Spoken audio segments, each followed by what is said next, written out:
Dernière partie de cette matinale. Ravi de vous retrouver. Si vous nous êtes là pour nous accompagner sur cette actu de ce début de mardi, 100% Vendée et 100% bonne humeur. En tout cas, c'est ce qu'on essaie un petit peu d'insuffler depuis quelques années avec ce programme. De quoi parlons-nous aujourd'hui ? Eh bien, nous parlons des nouveautés de la rentrée 2022 au niveau de notre académie, puisqu'à quelques jours de la rentrée des classes, 3 très exactement, la nouvelle rectrice revient sur quelques-uns de ses points de vigilance dans le journal. Nous allons parler effectif, évidemment, mais également bien-être des enfants et du personnel encadrant qui n'est pas laissé de côté après 2 années qui ont été marquées par les protocoles Covid-19. Notre chronique coup de pouce aux assos revient cette saison dans la matinale. Aujourd'hui, elle nous emmène du côté des Sables d'Olonne avec Alexandre Debray qui va nous parler jeux de société en prévision du festival du jeu qui sera organisé au Sable à la fin du mois d'octobre. Et puis nous parlerons aussi hypnose ou encore innovation énergétique sur les chantiers extérieurs. Et ce sera dans la dernière partie. Voilà pour le programme de ce matin. Regardons en attendant la météo. Il y a eu quelques pluies hier, notamment dans le centre du département. Et bien ce matin, c'est le retour d'un ciel plutôt clair, plutôt dégagé, surtout sur toute la zone littorale. Les nuages risquent de jouer quelques prolongations dans la partie est de la Vendée. Des températures plutôt douces, 19 degrés pour tout le monde. Cet après-midi, un tout petit peu moins étouffant qu'hier. Il va faire quand même 28 à 29 degrés, mais on ne va pas dépasser les 30. Des nuages encore dans le centre et les terres, mais un ciel plutôt dégagé sur la côte. Alors, compte tenu de cette météo, si l'envie vous prend d'aller vous baigner, eh bien la mer, au niveau des horaires, elle est en train de baisser, puisque la point le plus bas, c'est à 13h19. Voilà, le temps de regarder les horaires. La prochaine marée haute, elle, ce sera en début de soirée. Et je vous le disais hier, les coefficients se stabilisent aujourd'hui et ils vont commencer à baisser à partir de demain pour les 15 prochains jours. Retrouvons enfin en info pratique notre carte des marchés du mardi. Je vous propose de faire le tour de quelques grandes villes aujourd'hui. Les producteurs locaux vous attendent à Chaland, au Sables d'Olonne, à La Roche-sur-Yon ou encore à Chantonnay. Côté éphéméride, eh bien, nous fêtons les fiacres en ce 30 août, mais également les Fantines et les Ederna. Donc bonne fête à tous. Le soleil s'est levé à 7h23 et il se couchera à 20h48. On passe au journal.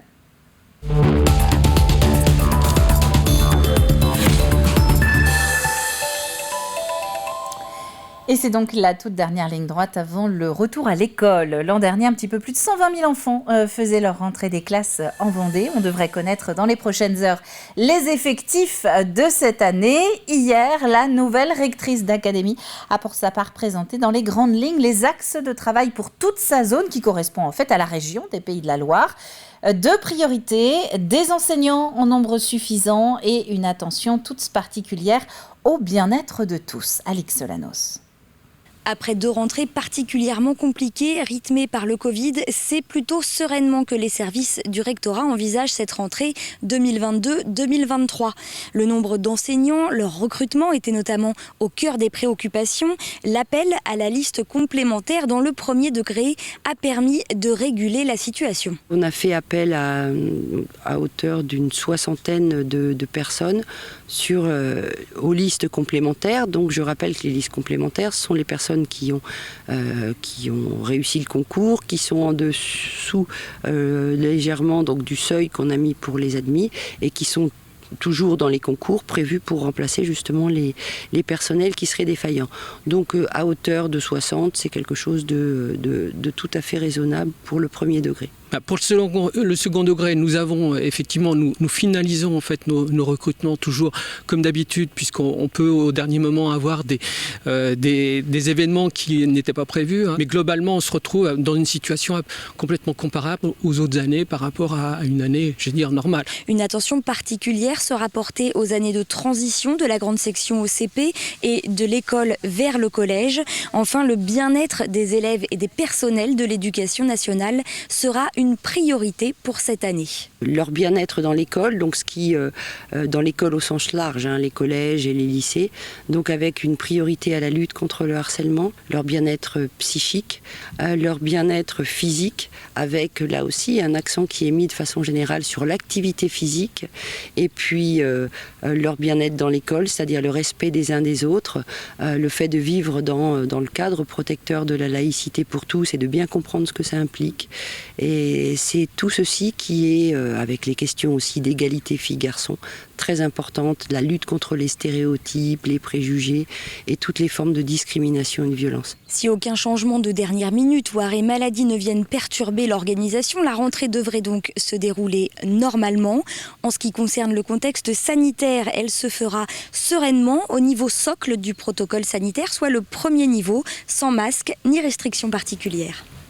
Et justement, la nouvelle rectrice d'académie sera l'invitée de la matinale de TV Vendée en début de semaine prochaine. Ce sera l'occasion d'aborder les grands dossiers de cette rentrée scolaire 2022. Nous en parlions hier matin. Il ne reste plus que quelques jours sur la terre ferme pour les 17 navigateurs engagés dans la GGR, la Golden Globe Race, dimanche. Ils s'élanceront pour un tour du monde à la voile, en solitaire, sans assistance, mais également sans outils numériques. Une navigation comme en 1968 lors de la toute première édition, celle qui a inspiré ensuite le Vendée Globe. Le résultat de 4 ans de préparation un petit peu particulière, comme a pu le constater Grégoire de Châtillon, avec l'un des 2 seuls skippers français présents sur la ligne de départ. Regardez. Yes. Des bateaux quasiment 2 fois plus petits que ceux que l'on retrouve au départ du Vendée Globe. Pour un tour du monde encore plus difficile, c'est ce qui attend Damien Guilloux avec son embarcation équipée comme en 1968. À bord, pas de GPS, le bon vieux sextant sera alors le seul instrument de navigation pour se repérer en mer. Je connaissais absolument pas le sextant parce que je suis une génération GPS, ce qui est normal. On a tous navigué au GPS depuis tout petit, le GPS existe, donc il n'y avait plus besoin de ce genre d'appareil. Et ce que je dis souvent, c'est qu'on a plus navigué sur les mers du monde avec des sextants qu'avec des GPS, parce que finalement les GPS, ça fait une seule génération que ça existe, alors que depuis la nuit des temps qu'on navigue, c'était au sextant et ça marchait très bien.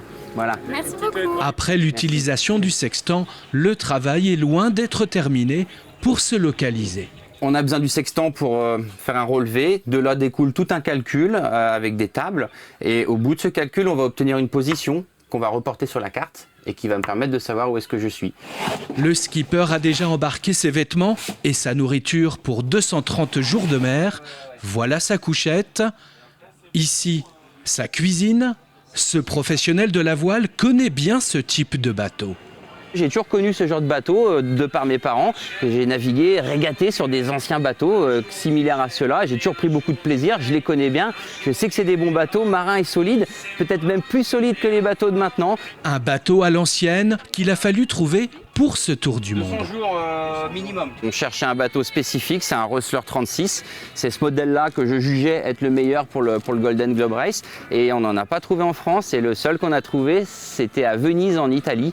On a fait des modifications qui apportent du confort et de la sécurité, comme ce qu'on appelle la casquette, c'est la grosse partie orange là, qui prolonge le roof du bateau. Ça va faire à peu près 2 ans que je suis avec le bateau tous les jours, du lundi au vendredi, du matin au soir, soit à le préparer, soit à naviguer, soit à le bichonner, soit à l'optimiser, à l'améliorer. Donc je le connais vraiment bien et puis je suis préparé psychologiquement à passer 6 mois et demi avec lui en mer autour de la planète. Donc il y a vraiment tout un lien qui s'est créé entre nous et c'est sûr que c'est pas rien. Une monture et son navigateur parés pour cette aventure digne de l'âge d'or de la voile en solitaire. Et je vous rappelle que vous pourrez suivre justement en direct sur TV Vendée ce départ de la Golden Globe Race 2022. Le rendez-vous, c'est dimanche.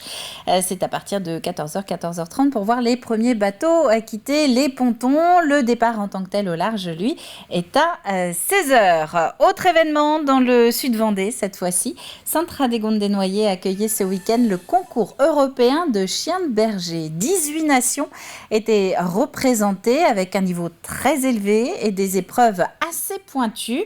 Au centre de tout, la relation entre le berger et son chien, un duo indissociable. Théa Hartmann. Dernier moment de concentration, mais aussi d'observation pour Patricia Gisquet. Cette dresseuse et membre de l'équipe de France était présente ce week-end pour les championnats d'Europe de chiens de berger. Pour l'épreuve des qualifications, tout s'est joué sur le duo qu'elle a formé avec son chien de berger, Gunner, un border collie âgé de bientôt 6 ans. Mon chien, c'est un chien qui a une grande écoute, qui est souple, qui a un sens des animaux assez fort et donc une très bonne réceptivité, ce qui fait que combiner tout ça, ça fait un chien avec qui on peut faire du bon travail. L'épreuve reproduit des situations auxquelles ces chiens sont confrontés dans leur travail au quotidien. L'animal sait ce qu'il a à faire, mais en concours, il faut être encore plus précis et écouter davantage les ordres. La première des choses qu'on lui demande, c'est d'aller rechercher les animaux. Là, en l'occurrence, les brebis sont positionnées à 350-400 mètres. Donc, il doit aller rechercher un lot de brebis, les ramener au plus droit possible sur son berger, en passant par des barrières situées au centre du terrain. Ensuite, il y a ce que l'on appelle la conduite. Ensuite, on peut avoir besoin d'un chien qui nous isole des animaux. Donc c'est l'exercice qu'on voit dans le cercle où on doit séparer 2 brebis qui n'ont pas de collier. Une entrée en parc, en suivant une entrée en parc, on peut avoir besoin de rentrer des animaux dans un parc. Et enfin, isoler une seule brebis, en l'occurrence ici sur le concours, une brebis qui a un collier. Malgré quelques erreurs commises, la Française est tout de même satisfaite de son passage. Venue mettre en avant l'aboutissement d'un long travail avec son chien, elle est déjà tournée vers la prochaine Coupe de France qui aura lieu au mois de septembre prochain. Et sur le podium, c'est un Allemand qui remporte la compétition. 2 Français seulement ont réussi à se hisser dans le top 15. À noter en revanche la victoire d'une Française, Lila Annaloro, dans la catégorie jeune. Une idée de sortie pour cette dernière ligne droite de l'été. C'est un lieu devant lequel vous passez peut-être régulièrement. Pour autant, avez-vous déjà fait une halte au Château des Essarts, un lieu restauré par des passionnés qui propose une virée tout autant historique que sportive. Simon Filippo. Beaucoup passent devant sans vraiment savoir ce qu'il se cache derrière. Et pourtant, le château des Essarts renferme bien des secrets, avec à la fois le château médiéval, le manoir, mais aussi la motte féodale, lieu de la toute première présence humaine dans la commune. Première motte féodale qui vient justement de l'origine de la ville des Essarts, puisqu'à l'époque c'est Guy Lémus de Exartis qui va créer cette localité des Essarts. Alors, vieux français, Exartis signifiait zone déboisée, dû au développement de l'agriculture à l'époque. Et donc finalement c'est ensuite qu'est né le nom de la ville des Essarts que nous connaissons. Mais le site est bien antérieur à cela, puisqu'effectivement c'est aperçu au sommet de cette motte féodale en 1958, suite à des fouilles réalisées au sommet, que cette fouille avait servi aussi de lieu de rituel pour les Romains, lorsqu'ils étaient ici sur l'invasion de la Gaule. Depuis plusieurs années, les activités touristiques y sont développées, visites, spectacles, parcs aventures et même la possibilité de se retrouver au cœur d'un campement romain ou bien sur les traces d'un brigand et de son trésor. Rouge. Un rouge. C'est bon. C'est bon. 1837. On n'arrive pas à l'ouvrir. Ah oui, c'est là. Ah oui, c'est bien. Alors, qu'est-ce qu'on a gagné? Waouh, trop bien. Merci. Avec un parc de 17 hectares et autant d'activités proposées, le château des Essarts est la promesse de belles balades en famille. Un lieu qui plaît aux touristes comme aux locaux qui découvrent les lieux. C'était très intéressant. Pour les enfants, c'est très ludique. J'ai beaucoup aimé, surtout les activités. On nous faisait participer, c'était très intéressant. Il y a pas mal de choses à voir. Le trampoline pour les enfants est très bien. Bon, on était déjà venu il y a 2 ans. Et puis c'était pas mal. Qu'on continue. C'est vraiment un plaisir là, de visiter ce parc. L'été prochain devrait voir l'arrivée de nouvelles activités au cœur du parc. En attendant, le château reste ouvert toute l'année aux visiteurs. Et avant de refermer ce flash, un petit peu plus de détails sur la météo de ce mardi matin. 19 à 20 degrés, vous le voyez, voilà, sur l'ensemble du département pour commencer ce mardi.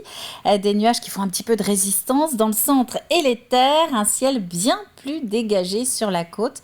Puis cet après-midi, eh bien, nous le disions tout à l'heure, à peu près le même programme, avec un mercure plutôt autour de 28-29 degrés. Vous découvrirez ça dans le prochain bulletin météo. Voilà ce qu'on pouvait dire donc pour l'actualité de ce mardi matin. On va passer maintenant aux chroniques du jour. Nous allons parler énergie, jeux de société ou encore hypnose.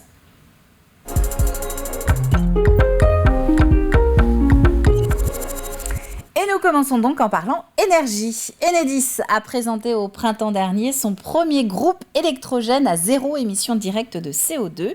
L'idée, c'est d'essayer de rendre les chantiers en extérieur plus propres, plus silencieux aussi qu'avec des groupes électrogènes au diesel. Regardez.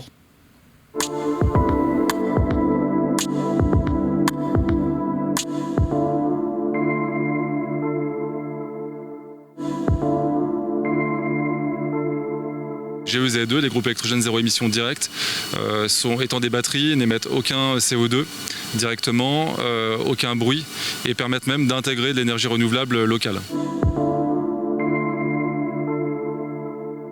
Une batterie qui fait 160 kW de puissance, qui délivre donc 480 kWh d'énergie. Et donc ça correspond en fait aux besoins d'énergie de travaux réalisés sur une demi-journée. Et c'est environ 70% à 80% de nos cas de travaux. Alors la grosse différence avec un groupe électrogène fuel classique, ordinaire, c'est qu'ici, à partir des batteries, on n'émet pas de dioxyde de CO2. On n'émet pas de CO2, en tout cas pas directement. Il y en a évidemment dans le cycle de vie de la batterie puisqu'il faut la produire comme tout objet industriel, mais on réalise une étude globale du cycle de vie de la batterie justement pour mesurer cet impact. Et en fait, on va réduire cet impact carbone de façon optimale à travers plusieurs actions. La première, c'est qu'en fait la batterie va se recharger à partir du réseau sur des heures où l'énergie injectée sur le réseau public de distribution est très peu carbonée. Et le deuxième effet, c'est que ces batteries, elles vont pouvoir intégrer de la production locale alors qu'on est en phase de travaux et de réalimentation, ce qui n'est pas possible avec un groupe électrogène fuel. Ce groupe, il a été conçu pour le réseau public de distribution électrique et pour son exploitation. Donc on va l'utiliser dans le cadre de travaux qui vont impacter des clients de manière à ce qu'il n'y ait pas de coupure électrique et que les travaux puissent se réaliser sans impact en réalité de manière transparente pour le client. Donc ça va être le cas pour demain effectivement une ferme qu'on va pouvoir réalimenter grâce à ce groupe. Ça peut être le cas pour un quartier d'une ville comme La Roche-sur-Yon ou Les Sables. Ça peut être utilisé dans un certain nombre de configurations qui sont toujours en lien en fait avec ce qu'on appelle nos postes de distribution publique. On en a environ 15 000 et c'est dans ces cas-là qu'on va utiliser le groupe. Alors la durée de vie, elle n'est pas véritablement connue aujourd'hui, justement, c'est l'objet de cette première expérimentation. On réalise un certain nombre de simulations et de tests sur l'ensemble de ces utilisations, comme on va le faire aujourd'hui, pour justement mesurer les effets de l'utilisation sur la durée de vie de la batterie et pouvoir mesurer la durée de vie de la batterie. En tout cas, elle est d'une durée qui est compatible avec son amortissement, qui est de l'ordre de 10 à 15 ans. L'objectif, c'est de remplacer les groupes électrogènes fuel par des groupes électrogènes à zéro émission directe comme celui-ci. Et on va commencer cette dynamique à partir de 2023 pour essayer de généraliser l'utilisation de ces groupes vers 2030. C'est le premier en France, mais il y a eu plusieurs démonstrateurs réalisés par Enedis. En l'occurrence, c'est ce modèle-ci qu'on a développé ici en Pays de la Loire qui va être utilisé par Enedis pour la phase d'industrialisation. Et cette expérimentation était en fait la 3e version d'un prototype lancé dans le sud de la France l'été dernier, puis dans la région centre fin 2021, avant d'arriver donc en Vendée. On va retrouver maintenant la chronique asso.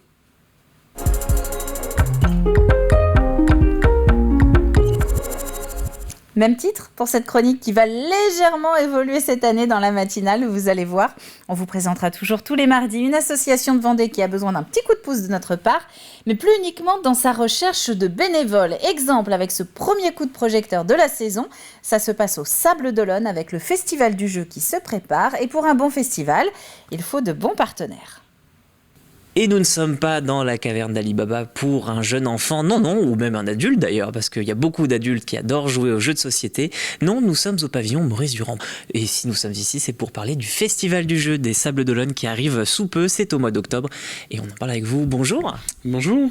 Est-ce que vous pourriez nous repréciser comment fonctionne ce festival et qui sont les associations derrière ? Donc à la base, le Festival du jeu a été organisé par l'Étape de l'Aune, qui est une association donc, des Sables, où on est actuellement, où on se rencontre régulièrement chaque semaine. Et depuis 2019, on a créé une association vraiment à part qui s'appelle Vendée Jeux à Nîmes, qui s'occupe vraiment de la partie création, organisation du Festival du jeu, donc à la suite d'Étape de l'Aune. Et ce que vous cherchez pour le Festival du jeu, ce n'est pas forcément des bénévoles ni des jeux, parce que comme on l'a dit, regardez, il y a de quoi faire. En revanche, c'est plutôt des partenaires, c'est-à-dire qu'est-ce qu'il vous faut pour cette nouvelle édition ? Le but, c'est vraiment de maintenir en fait ce festival gratuit pour tous. Donc pour ça, on a quand même pas mal de frais et on recherche des partenaires privés, publics qui veulent intervenir. On a vraiment une grande aide de la part de la mairie des Sables d'Olonne. On va avoir de l'aide de partenaires qu'on a depuis quelques années, comme notamment Glaciglas ou Leclerc également qui participent. Plus on a en fait de soutien, plus ça va nous permettre de proposer de nouvelles activités. Et voilà ce qu'on recherche actuellement. Tout le monde est le bienvenu. On a eu des petits partenaires qui vont donner un petit peu, parce qu'ils ils savent ce que c'est le festival, qu'il y a beaucoup de monde qui viennent. On est environ à 3000 visiteurs sur l'ensemble du week-end. Donc il y a des gens qui passent, il y a clairement du passage. Donc voilà, ça donne de la visibilité, puisque les partenaires, on va communiquer en fait sur leur logo, sur leur activité, etc., sur les réseaux sociaux, au sein même du festival, etc. En tout cas, le rendez-vous est bien pris, on l'a dit, c'est fin octobre. Merci pour votre temps. Merci à vous. Et puis nous, on va se quitter en jouant. Alors on a de quoi faire, il y a du Solenia. Mais ici, il y a Twinsit et Double, c'est pas mal. Allez, bonne journée. On sent qu'Alexandre a pris du plaisir quand même à son reportage. Alors concernant le Festival du jeu proprement dit, ce sera donc le week-end du 29 et 30 octobre. Ça se passe au complexe culturel du Havre de l'Aune au Sable. On va ouvrir le programme télé maintenant.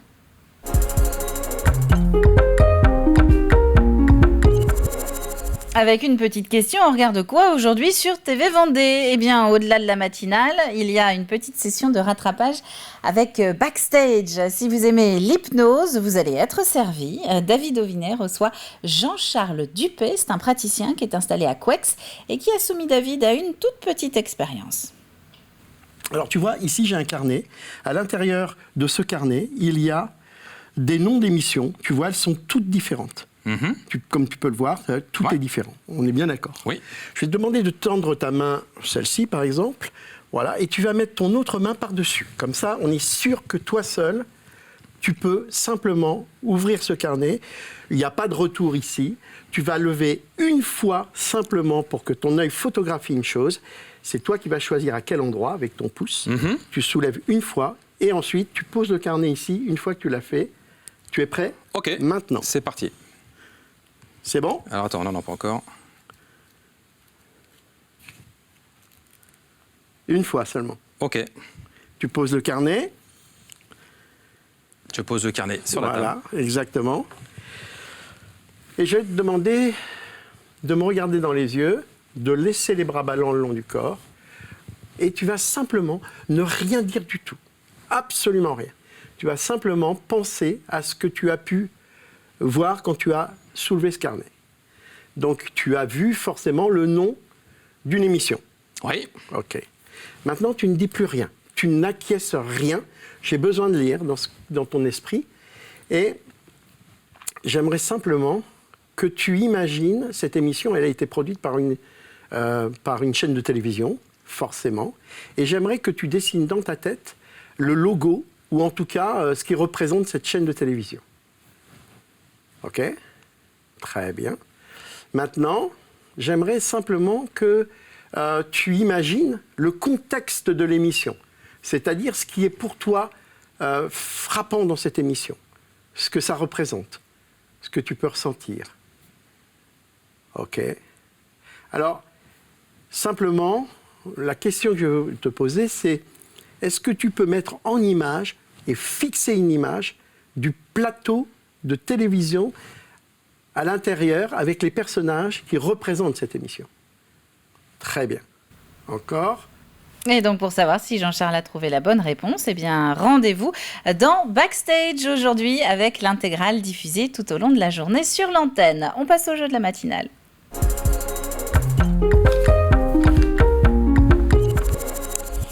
Avec une question qui s'intéresse à un des 2 programmes estivaux qui ont été diffusés cet été et donc sur TV Vendée. Avec qui Marion Blanchet a-t-elle clos sa 2e saison de La Petite Vadrouille? Vous avez pu le voir au mois de juillet, puis au mois d'août. Avec qui Marion Blanchet a-t-elle clos cette 2e saison de La Petite Vadrouille? C'est en mer, comme vous pouvez le voir sur ces images. Indice du jour, leur rôle, puisqu'on parle d'une association, entretenir la mémoire d'un des ambassadeurs de Noirmoutier.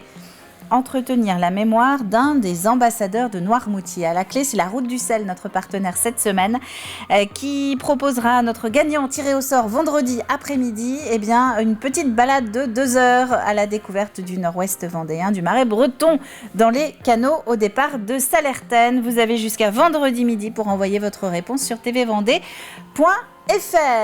C'est la fin de cette matinale. Merci à vous d'avoir été encore au rendez-vous. On va se retrouver maintenant demain, dès 7h, en direct, pour un nouveau début de journée à 100% Vendée, 100% bonne humeur ensemble. D'ici là, très bon mardi à vous tous et à demain.